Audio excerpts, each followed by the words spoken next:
Junie B., first grader. Jingle bells, Batman smells. P.S. So does May.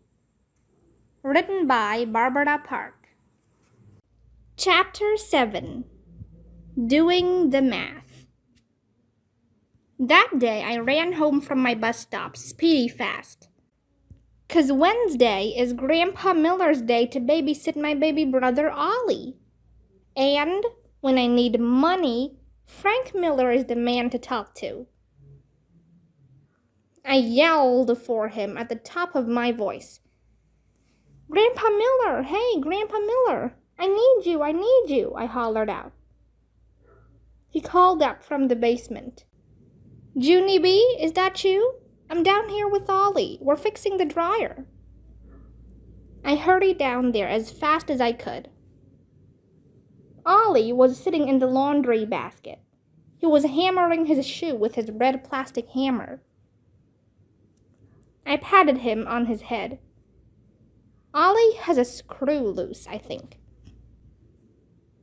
After that, I raced to my grandpa, and I climbed up on the dryer.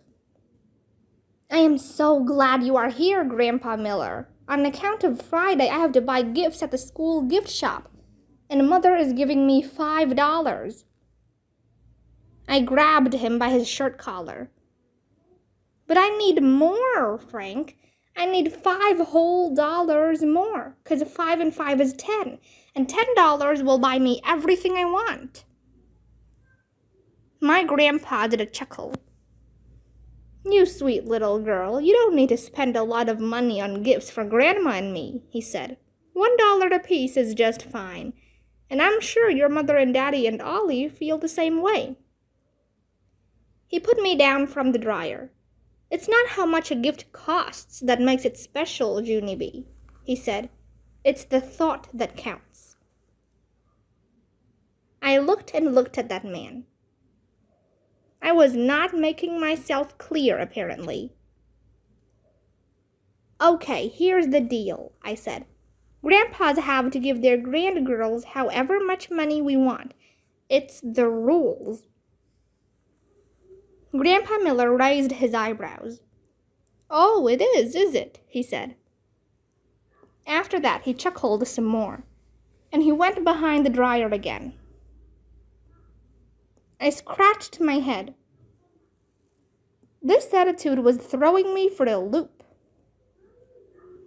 I climbed back up on the dryer, and I tapped on his head. "How come you're not getting this, Grandpa? It's so simple," I said. "I need $5, and you have $5. Boom, do the math." Grandpa Miller looked up at me. "Boom, do the math?" he repeated. "Is that what you just said?" Then, all of a sudden, he did a loud hoot of laughing. "Boom, do the math? Huh, that's priceless," he said. I crossed my arms, very annoyed, 'cause boom, do the math is not a laughing matter. I got down from the dryer, very grouchy.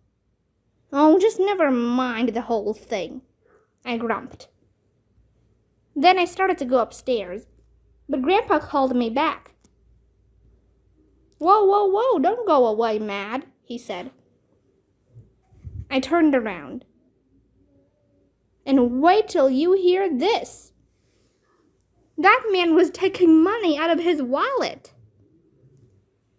"You're going to do all right in life, little girl," he said real nice.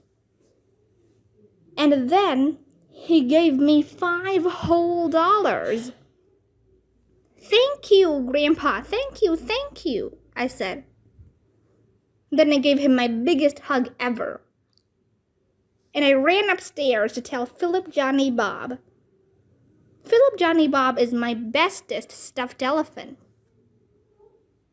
I have known him ever since he got manufactured. I picked him up and threw him in the air. The squeeze-a-burp, Philip! I'm going to get the squeeze-a-burp! I hollered real joyful. Philip looked down from the air. He said to please stop throwing him. I caught him all safe and sound. Then I sat him on my pillow, and I told him all about the gift shop. Plus, I showed him the list of gift items. The gift shop is where you go to buy things for others. Mostly, I said. And so I'm only buying one little toy for myself. And that's all. 'Cause one little toy is not even being a shellfish. Right, Phil? Right? Right, said Philip. Plus, a good burp is something the whole family can enjoy. Exactly, that's what I think too, I said. Plus, everyone will still get their own entire gift that costs $1. And so what could be nicer than that? You are a giver, said Philip. I patted him for that nice comment. Then, both of us looked at my list of gifts again, and we read all the stuff that only costs $1. Philip tapped on his trunk. It's hard to choose, isn't it? He said. There are some very lovely gift items. Then, all of a sudden, Philip's eyes popped right out of his head. Tattoos? He said. They have tattoos? Yes, Philip, they have 5 different kinds of tattoos. And all of them really, really look real, I said. Ooh, he said, you can't go wrong with tattoos. I clapped, very happy. I agree, I said. And so it is all settled, Philip. I will buy everyone their very own tattoos, and that will use up my whole $10. It works out perfect. Me and Philip Johnny Bob did a high five. Then we flopped back on my pillow, and we smiled and smiled. Friday is going to be fun, I said, 'cause in the morning I will buy presents, and in the afternoon, Room 1 will have our secret Santa party. Philip jumped in the air. Gifts and a secret Santa party? What can be better than that? We flopped back on my pillow again. Then, all of a sudden, I did a little frown, 'cause I just remembered something very important. Uh-oh, I said. Uh-oh? Asked Philip. I did a gulp. I forgot about the Secret Santa gift, Philip. I have to buy a Secret Santa gift for dumb old May. Philip shrugged his shoulders. Yeah, so? He said. So all of my $10 is already used up, I said. And so where will I get the money for May? Philip looked strange at me. From Mother and Daddy, of course. Money for school presents is their job, Junie B, not yours. I felt relief in me. Whew. Yes, you're right, Phil. It is their job, I said. Plus, a gift for May won't even cost much, hardly. Right, said Philip. Any dumb old gift will do for May. I shook my finger at him. Hey, hey, hey. That is not a good attitude, mister, I said. Then both of us started laughing, and we couldn't even stop. Chapter 8. Being Shellfish. Thursday. Dear First Grade Journal, I cannot believe this situation. Mother said no more money. Plus, Daddy said no more money too. They said Grandpa Miller already gave me $5 whole more. only he was not supposed to tell them that. And so great. Now I have a stress in my head. I need an extra buck, I tell you. I really, really need an extra buck. Your friend, Junie B., first grader. I closed my journal, and I looked all around. My friend Herbert was not writing in his journal. I tapped on his head. Psst, Herb, I need a buck. I really, really need a buck. He nodded. I know, Junie B. You told me that on the bus, remember? But I don't have a buck. I really, really don't. He pulled out his pockets to show me. Then he turned back around. I tapped on his head again. Yeah, only I don't need it now, Herb. I need it for tomorrow, I explained. And so just bring me $1 tomorrow, and I will be your bestest friend. Herb turned around again. You already are my bestest friend, he said. Plus, I already told you. My mother will only give me the exact amount I need for my gifts. She says every time she gives me extra money, I'll lose it. I rolled my eyes. Mothers, I said. They're all the same. They think children lose everything, and we don't. Herb nodded. I know we don't. It's ridiculous. After that, he came back and looked in my desk. Can I borrow a pencil? I lost mine. I gave him a pencil.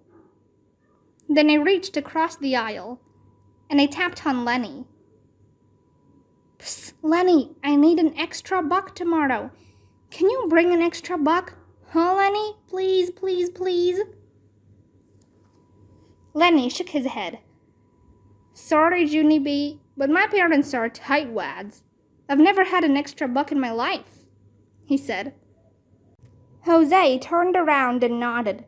My parents are tightwads too, he said. They are muy tecanos. That means tightwads in Spanish. Just then, Snoopy-Head May reached across the row very happy, and she poked me with her pencil.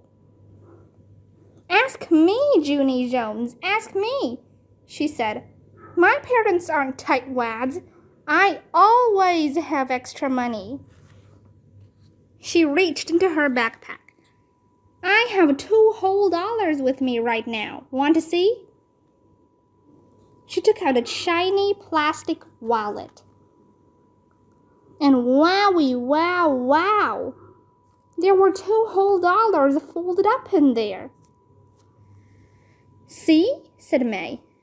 I told you I had money. My parents say I should always have money in case of an emergency. I sat up very perky. Wow, what a coincidence. 'Cause this is emergency, May, I said. And so if you will just give me one of those dollars, that will take care of my whole entire problem. I held out my hand. But May just frowned her eyebrows. Don't be silly. This is for my emergencies, not yours, Junie Jones, she said. She started to put her wallet back. I talked my fastest. But you are a giver, May. Remember that? You are a giver, and I am a shellfish. May shrugged. Yeah, so? So if you give me $1, I will take $1, and that will make sense for both of us. May shook her head. No, I can't, she said. My father says that friends should never borrow money from each other. I clapped my hands, real thrilled. Then it's perfect, I said. 'Cause you and I aren't friends. I don't even like you, May. Plus, listen to this. I'm not even borrowing the money. You're just giving it to me, and I'm not paying you back. May made a mad face at me. Then she quick put her wallet away again. I slumped way down in my seat, and I tapped my fingers on my desk. I don't get it, I said. That was the best arguing I ever thought of. What went wrong there? Herb turned around. I think it might have been the I don't even like you, May part, he said. Lenny nodded. Plus the I'm not paying you back part was probably not the way to go either. May leaned her head across the aisle. Or else, maybe you were never, ever getting the money in the first place, she said, real mean. Did you ever think of that, Junie Jones? I glared my eyes at her. You're going to be sorry, I thought in my head. You're really going to be sorry. Just then, Mr. Scaredy stood up at his desk, and he said to put our journals away. He went to the closet and took out some white paper sacks. Boys and girls, these white sacks are going to hold our Secret Santa gifts, he explained. Today, each one of you will decorate your own sack, and tomorrow, your Secret Santa will put your gift inside. He passed them out. Please print your name clearly on your sack, he said. Then, at the end of the day, I'll arrange them on the back table. And tomorrow, when we come back from the gift shop, your Secret Santa will go back there and deliver the gift right to your sack. Sound like fun?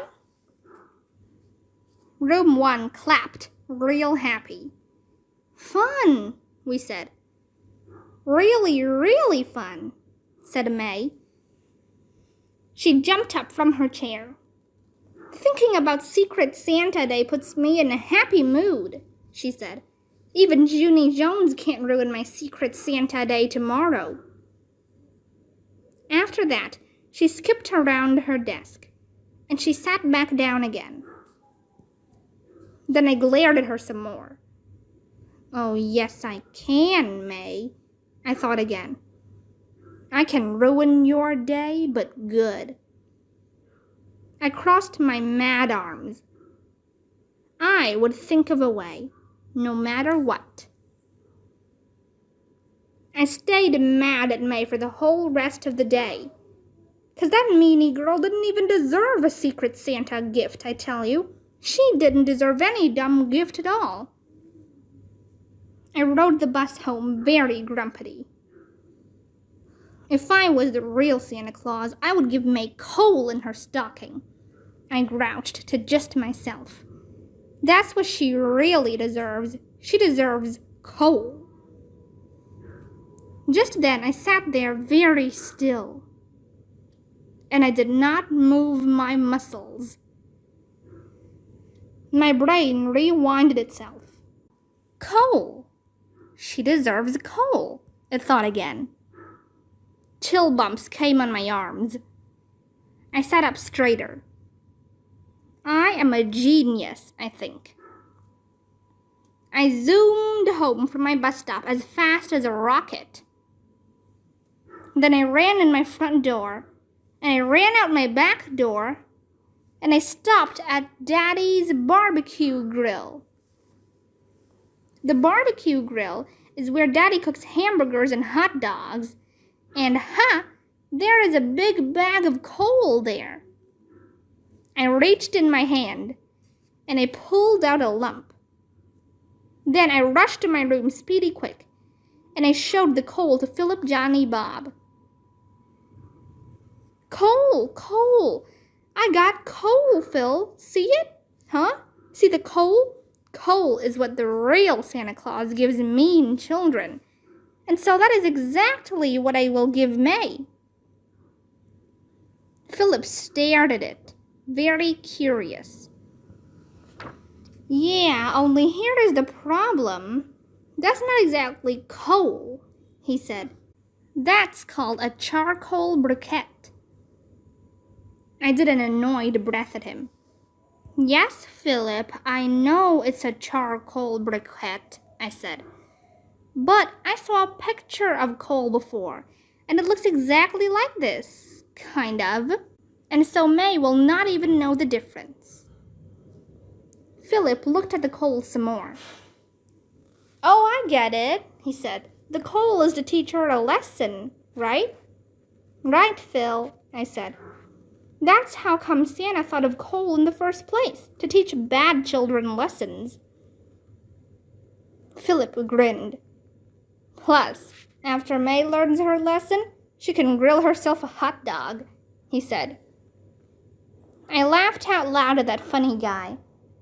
He is a joke a minute, I tell you. I put the coal in a little plastic baggie, and I dropped it in my backpack. Ha! I said. The perfect Secret Santa gift for Meanie May. And it didn't even cost me a single cent. I wiped the coal dirt off my hands. And that is that. So there.